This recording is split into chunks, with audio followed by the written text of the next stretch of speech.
That's cops too. Standing outside of, or right near Civic Park right now, which a few months ago was the site of some pretty tense clashes between the police and protesters and other people of the sort.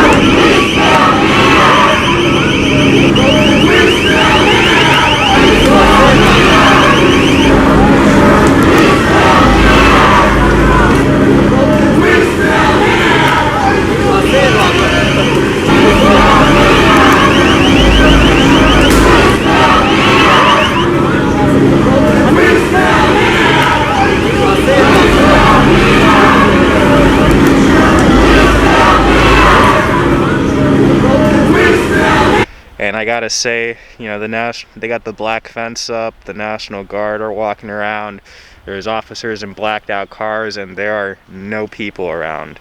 And it is super, super, super quiet and super eerie.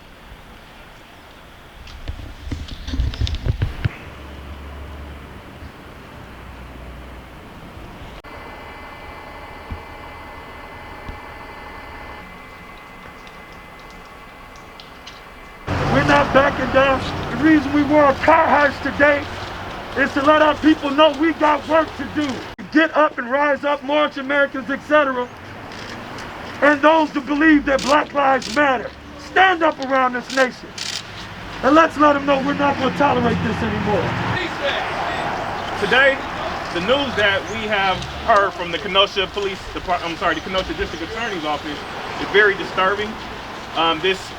We are immensely disappointed with that decision. We believe that there was more than sufficient evidence to find probable cause to charge Officer Shesty.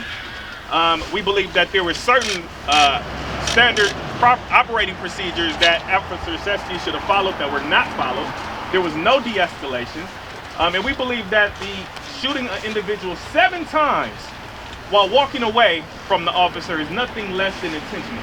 We believe that all the elements of attempted homicide were met, and that we believe that the city and the community is being deprived of their constitutional right to be able to be the trier of fact, and we're just immensely disappointed with that decision today. So the district attorney was saying that he had a knife for lunch. And our point was, when did he pull it out when he was running away from the man?